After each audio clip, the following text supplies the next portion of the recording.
మన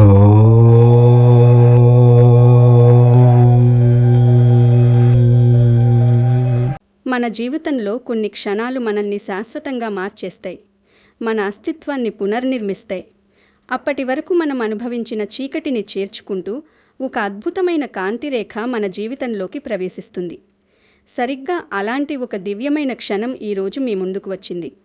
ముఖ్యంగా కుంభరాశి వారి జీవితంలో గత కొన్ని సంవత్సరాలుగా ఎదుర్కొంటున్న ఆ కటిక చీకటి నుండి, ఆ కన్నీటి గాథల నుండి విముక్తి లభించే సమయం ఆసన్నమైందని చెప్పడానికి సాక్షాత్తు ఆ శ్రీకృష్ణ పరమాత్మ సూచించిన కొన్ని రహస్య సంకేతాలే సాక్ష్యం. పురాణ శాస్త్రాల ప్రకారం సాక్షాత్తు ఆ గోపాలకృష్ణుడు ఒక మనిషి జీవితంలో అదృష్టం తలుపు తట్టే ముందు ఎలాంటి లక్షణాలు కనిపిస్తాయో నారద మహర్షికి వివరించారు. ఈ సంకేతాలు మీలో ఉంటే మీరు త్వరలోనే కోటీశ్వరులు కాబోతున్నారని, మీ కష్టాలన్నీ తీరిపోబోతున్నాయని అర్థం. ఇది కేవలం జ్యోతిష్య శాస్త్రం చెప్పే మాట కాదు. ఇది స్వయంగా శ్రీకృష్ణుడు మీకోసం వ్రాసిన ఒక సువర్ణ అధ్యాయం. ఆ పరమ సత్యం మీకు తెలిసిన క్షణంలో మీ కళ్ళ నుంచి ఆనంద భాష్పాలు ఆగకుండా ప్రవహిస్తాయి. ఈ వీడియో చూడకపోతే మీరు కోట్ల రూపాయలు మిస్ అయినట్లే.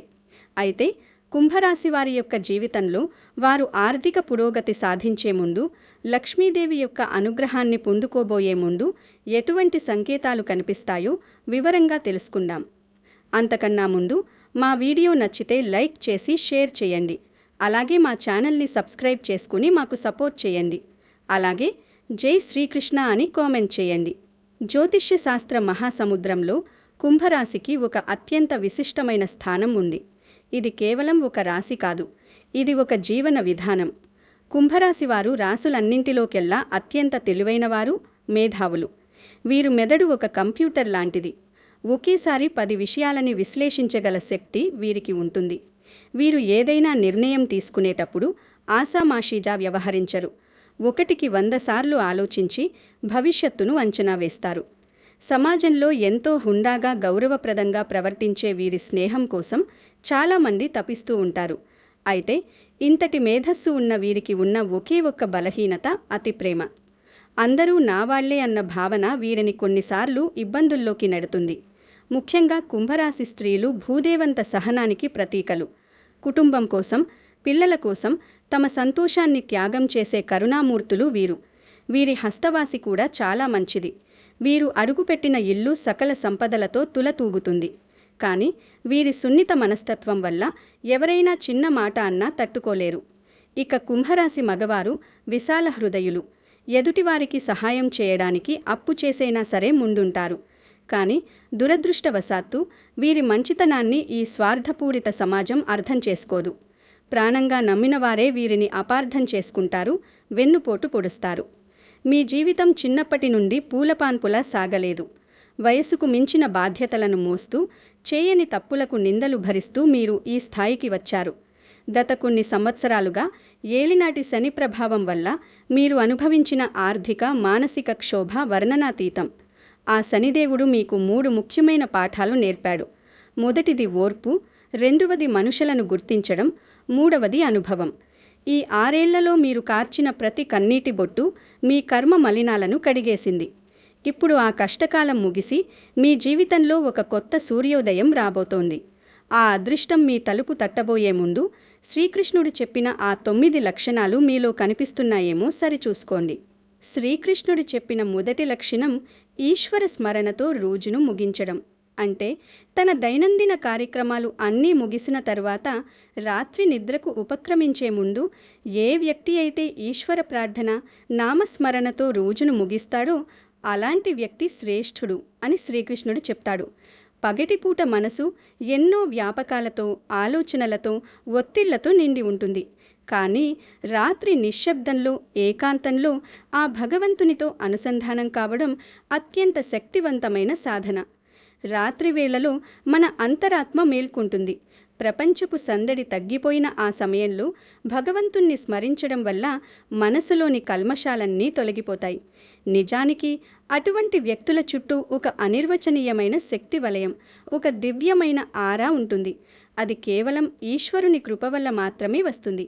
సుఖదుఖంలోనూ కష్టనష్టాలలోనూ అన్నిటిలోనూ ఆ ఈశ్వరుని లీలనే చూడటం చాలా ఉత్తమమైన లక్షణం.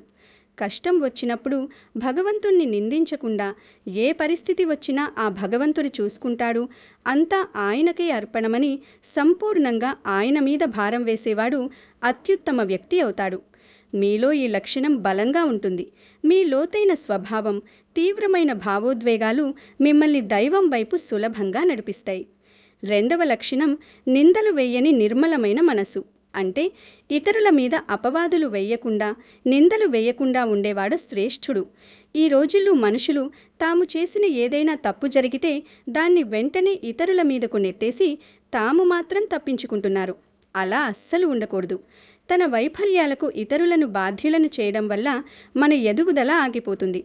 ఒకవేళ తన వలన తెలియక తప్పు జరిగినా ఇతరుల మీద ఆ నిందలు మోపకుండా ఆ తప్పుకు తనే బాధ్యుడనని ఒప్పుకుని దాన్ని సరిదిద్దుకోవడానికి ప్రయత్నించేవాడు సర్వశ్రేష్ఠుడు. ఇతరుల గురించి ఎప్పుడూ చెడుగా మాట్లాడకూడదు. మన నోటి నుండి వచ్చే ప్రతి మాట ఎదుటివారిని గాయపరిచేలా కాకుండా ఓదార్చేలో ఉండాలి. ఇతరులలో ఎన్ని చెడు లక్షణాలున్నా వారిలోని ఒక మంచి లక్షణాన్ని గుర్తించి దాన్ని ప్రోత్సహించాలి. అప్పుడే మనలో కూడా సానుకూలత పెరుగుతుంది. అలాంటి వారు ఇతరులను వారి జీవితపు అంతిమ లక్ష్యం వైపు తీసుకెళ్లడంలో సహాయం చేస్తారు. వారికి సరైన మార్గాన్ని చూపుతారు. అతను భౌతిక జీవితానికి అవసరమైన కొన్ని నియమాలను, పద్ధతులను బోధించగలడు. కానీ అతను వాటిని అనుసరించమని ఎవరినీ బలవంతం చేయడు. ఇది రెండవ దివ్య లక్షణం. మీరు మీ తప్పును ఒప్పుకోవడానికి వెనుకాడరు, ఎందుకంటే మీది నిజాయితీ గల మనస్తత్వం. ఇక మూడవ లక్షణం అచంచలమైన సంకల్పశక్తి. అంటే ఎటువంటి క్లిష్ట పరిస్థితిలోనైనా తను అనుకున్న సత్కార్యాన్ని ఆ ఈశ్వరుని కృప వల్ల పూర్తి చేయగలను అని బలంగా నమ్మేవాడు. కష్టం వచ్చినా, నష్టం వచ్చినా ఎటువంటి పరిస్థితికి తల వంచకుండా తప్పకుండా తను అనుకున్న కార్యాన్ని పూర్తి చేసి చూపించగల సంకల్పశక్తి ఎవరికైతే ఉంటుందో అతను దైవ సమానుడు. ఈ ప్రపంచం మనల్ని ఎన్ని రకాలుగా అడ్డుకున్నా మన లోపల ఉన్న ఆ దైవిక శక్తి మనల్ని ముందుకు నడిపిస్తుంది. ఇది కేవలం పట్టుదల కాదు, ఇది దైవంపై ఉన్న అచంచల విశ్వాసం. ఇతరులు ఎన్ని విధాలుగా నిరుత్సాహపరిచినా, ఎన్ని అడ్డంకులు సృష్టించినా, ఎంత వెనక్కి లాగినా వాటన్నింటినీ అధిగమించి సింహంలా ముందుకు వెళ్ళగలిగిన వ్యక్తి, ఆ వ్యక్తులపై భగవంతుని కృప పరిపూర్ణంగా ఉంటుందని శ్రీకృష్ణుడు చెప్తాడు. మీ పట్టుదల, పోరాట పటిమకు ఈ లక్షణం అద్దం పడుతుంది. మీరు అనుకున్నది సాధించే వరకు నిద్రపోరు. మీ సంకల్పం ముందు ఎంతటి సమస్య అయినా చిన్నబోవాల్సింది. ఇక నాలుగవ లక్షణం నిస్వార్థ సేవాగుణం. అంటే ఎప్పుడూ పుణ్యకార్యాలలో తన సమయాన్ని, సంపదను గడుపుతూ ఉండడం, అవసరమైన వారికి, ఆపదలో ఉన్నవారికి తను చేయగలిగినంత సహాయం చేయడం, పేదవారికి తన తాహతుకు తగ్గట్టుగా, కష్టాల్లో ఉన్నవారికి సహాయపడుతూ ఎల్లప్పుడూ ఎవరినీ హేళన చేయకుండా, కించపరచకుండా ఉండడం ఈ గుణం ప్రతి ఒక్కరిలో ఉండదు. ఇది దైవం ప్రసాదించిన వరం. మనకు ఉన్నదానిలో కొంత భాగాన్ని ఇతరులకు పంచడం వల్ల వచ్చే తృప్తి కోట్లు సంపాదించినా రాదు. ఇతరుల పేదరికాన్ని చూసి వారిని అవమానించకుండా ఆదరంతో సహాయం చేస్తూ ఇతరులు కూడా సహాయం చేసేలా ప్రేరేపించడం అనేది చాలా గొప్ప విషయం. లోకల్లో స్వార్థం పెరిగిపోతున్న ఈ కాలంలో నిస్వార్థంగా ఆలోచించడం అనేది ఒక దైవిక లక్షణం. అందరిలోనూ ఈ లక్షణాలు కనిపించవు. కేవలం ఈశ్వరుని కృప వల్ల జగమంతా ఈశ్వరమయమే అని భావించే వారిలో మాత్రమే ఇటువంటి కరుణామయ లక్షణం కనిపిస్తుంది. షరతులు లేని ప్రేమ మీ యొక్క ప్రాథమిక గుర్తు. మీరు ఇతరులను అంచనా వేయరు, విమర్శించరు. మీ హృదయం కరుణతో నిండి ఉంటుంది. ఇక ఐదవ లక్షణం ముందుగానే గ్రహించగలిగే అంతర్దృష్టి. అంటే ఇతరులకు ఏమాత్రం నష్టం కలిగించకుండా తన పని తాను చేసుకుని బ్రతకడం. ఇతరుల ధనాన్ని ఆశించకుండా లేదా ఒకరికి వచ్చిన కీర్తిని చూసి అది తన వల్లే వచ్చింది అని గర్వపడుతూ ఉండకుండా, ఎవరికీ ఎటువంటి నష్టం కలిగించకుండా తన ధర్మాన్ని, తన గుణాన్ని కాపాడుకోగలగాలి. అలాగే ఇతరుల మీద ఆధారపడకుండా స్వశక్తితో జీవించాలి. భవిష్యత్తులో ఏదైనా చెడు జరగబోతుంది అంటే దాన్ని ముందుగానే గ్రహించగలిగే శక్తి ఏ వ్యక్తికైతే ఉంటుందో అతని మీద భగవంతుని కృప ఉన్నమి అర్థం చేసుకోవాలి. మన అంతరాత్మ ఎప్పుడూ మనకు దారి చూపుతూనే ఉంటుంది. మంచి జరిగినా, చెడు జరిగినా మీకు ముందే ఏదో ఒక రూపంలో తెలిసిపోతుంది. మీ మనసు అకారణంగా అల్లకల్లోలమైపోతుంది. ఏదో పెద్ద ఆపద సంభవిస్తుందని ముందే గ్రహించి తమ వారిని హెచ్చరిస్తారు. ఇది ఒక రకమైన దైవిక రక్షణ కవచం లాంటిది. మీకు ఈ అంతర్దృష్టి చాలా బలంగా ఉంటుంది. ఇక 6వ లక్షణం వినయం అనే భూషణం. అంటే సర్వశ్రేష్ఠుడు అని చెప్పబడే ఆ వ్యక్తి యొక్క అత్యంత అసాధారణమైన ప్రశంసనీయమైన సద్గుణం ఏమిటంటే అతను తనను తాను ఎప్పటికీ ఒక గురువుగా గొప్పవాడిగా భావించుకోడు. అత్యంత వినయపూర్వకంగా ఉంటాడు. వినయం లేని విద్య, వినయం లేని జ్ఞానం వ్యర్థం. అలాంటి వ్యక్తి తాను ఇంకా నేర్చుకోవలసింది చాలా ఉందని, తాను ఈ విశ్వంలో ఒక అణువంతటి వాడినని నమ్ముతాడు. ఎవరైనా తనను గురువు అని పిలవడానికి వెనుకాడతాడు. ఆధ్యాత్మిక, దైవిక చర్యలను చేస్తున్నప్పుడు ఇది నేను కాదు, నాలో నివసించే ఆ దేవుడే ప్రతిదీ సాధిస్తున్నాడు, నేను కేవలం ఒక మాధ్యమాన్ని మాత్రమే అని భావిస్తాడు. తన విజయాలను భగవంతుని పాదాల చెంత సమర్పిస్తాడు. ఈ నిగర్వ స్వభావం మిమ్మల్ని ఉన్నత శిఖరాలకు చేరుస్తుంది. ఎంత ఎదిగినా ఒదిగి ఉండాలనే తత్వం మీది. ఈ వినయం వల్లనే మీరు సమాజంలో అందరి ఆదరాభిమానాలను పొందుతారు. ఇక 7వ లక్షణం అతీంద్రియ శక్తులను దుర్వినియోగం చేయకపోవడం. అంటే సర్వశ్రేష్ఠుడు అని చెప్పబడే ఆ వ్యక్తికి కొన్ని దైవిక మరియు అతీంద్రియ శక్తులు ఉన్నప్పటికీ అతను వాటిని తన వ్యక్తిగత ప్రయోజనం కోసం కానీ, ప్రచారం కోసం కానీ ఎన్నడూ ఉపయోగించడు. అవి కేవలం ఇతరుల మంచి కోసం, లోక కళ్యాణం కోసం మాత్రమే ఉపయోగిస్తాడు. శక్తులు ఉండటం ఒక ఎత్తైతే వాటిని అదుపులో ఉంచుకోవడం మరొక ఎత్తు. అతను ఎప్పుడూ ఎవరినీ ఆదేశించడు, ఇలా చేయని ఆజ్ఞాపించడు. కేవలం ప్రేమతో ఒక సలహా మాత్రమే ఇస్తాడు. అతను ఎప్పుడూ ప్రజలలో భయాన్ని సృష్టించడు, కానీ వారిలో ప్రేమను మరియు ధైర్యాన్ని మాత్రమే నింపుతాడు. అతను ఎప్పుడూ ఎవరినీ అసహ్యించుకోడు, బదులుగా వారి ఆత్మగౌరవాన్ని పెంపొందించడంలో సహాయకారిగా ఉంటాడు. తన శక్తులను ప్రదర్శించి పేరు ప్రఖ్యాతులు సంపాదించాలనే ఆలోచన కూడా మీకు రాదు. ఆ శక్తులు తనకు భగవంతుడిచ్చిన బాధ్యతగా భావిస్తారు. ఇక 8వ లక్షణం దైవిక సుగంధ పరిమళం. అంటే సర్వశ్రేష్ఠుడు అని చెప్పబడే ఆ వ్యక్తి చుట్టూ ఎప్పుడూ ఒక పరిమళభరితమైన సువాసన వ్యాపించి ఉంటుంది. మాటల్లో చెప్పలేని ఒక దివ్యమైన సుగంధం వారి చుట్టూ వెదజల్లుతూ ఉంటుంది. అగరబత్తి వెలిగించినట్టు, చందనం చల్లినట్టు, కర్పూరం వెలిగించినట్లు, లేదా తాజా పూల పరిమళాలున్నట్టు అలా కొన్ని పవిత్రమైన సువాసనలు వారి చుట్టూ ఎప్పుడూ ఉంటుంటాయి. మన శరీరం ఆత్మ యొక్క ప్రతిబింబం. ఆత్మ పవిత్రంగా ఉన్నప్పుడు శరీరం నుండి వచ్చే కంపనాలు దివ్యమైన సువాసనలను వెదజల్లుతాయి. ఇది వారి శరీర స్వచ్ఛత మరియు ఆత్మ యొక్క పవిత్రతకు నిదర్శనం. ఆ ఈశ్వరుని కృప ఉంటేనే వారి చుట్టూ ఇటువంటి దివ్యమైన శక్తి వలయం, సుగంధ పరిమళం ఉంటాయి. ఇది భౌతికమైన సువాసన కాదు, ఇది ఆత్మ యొక్క సుగంధం. అటువంటి వ్యక్తుల దగ్గర కూర్చుంటే మనకు తెలియకుండానే ప్రశాంతత కలుగుతుంది. ఇక 9వ లక్షణం బ్రహ్మముహూర్తంలో మేల్కొనడం. మన సనాతన శాస్త్రాలలో బ్రహ్మముహూర్తానికి ఎంతో ప్రాముఖ్యత, ఆవశ్యకత ఉంది. దానిని దేవతలు ఈ భూమిపై సంచరించే సమయం అని కూడా అంటూ ఉంటారు. అది దేవతల సమయం. ఆ సమయంలో మేల్కొనడం వల్ల బుద్ధి చురుగ్గా మారుతుంది. ఆ సమయంలో మనసు అత్యంత ప్రశాంతంగా ఉంటుంది. ప్రకృతి కూడా చాలా శాంత స్వభావం కలిగి ఉంటుంది. అటువంటి పవిత్రమైన సమయంలో నిద్రలేవడం చాలా ఉత్తమమైన లక్షణం. సూర్యోదయానికి ముందే నిద్రలేవడం వల్ల రోజు మొత్తం ఉత్సాహంగా ఉంటుంది.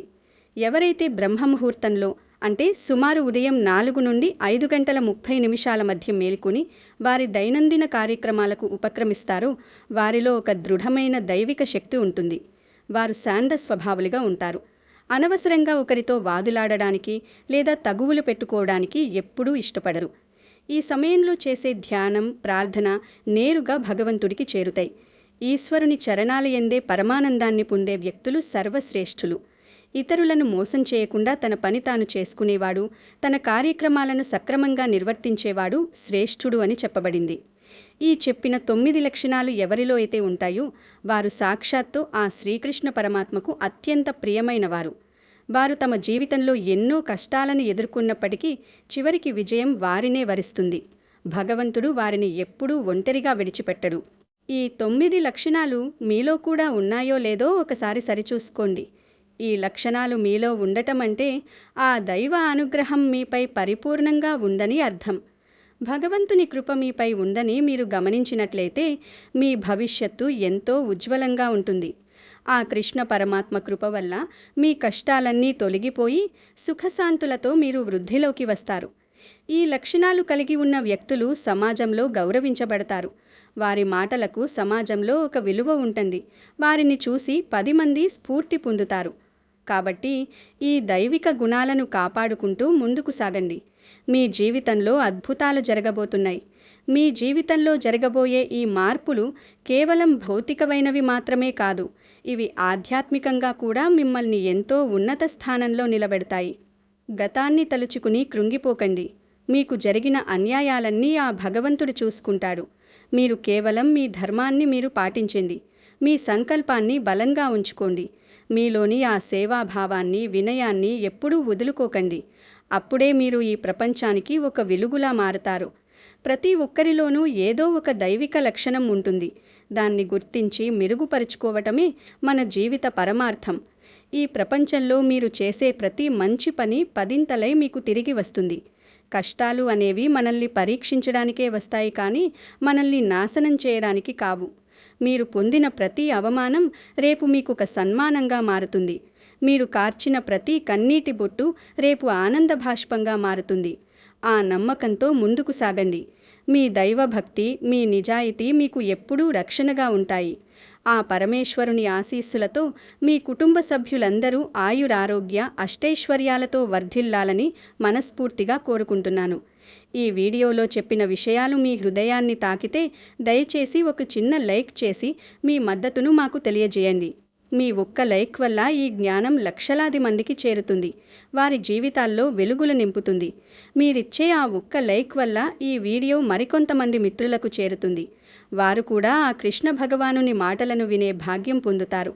భక్తితో జై శ్రీకృష్ణ అని కమెంట్ చేయండి.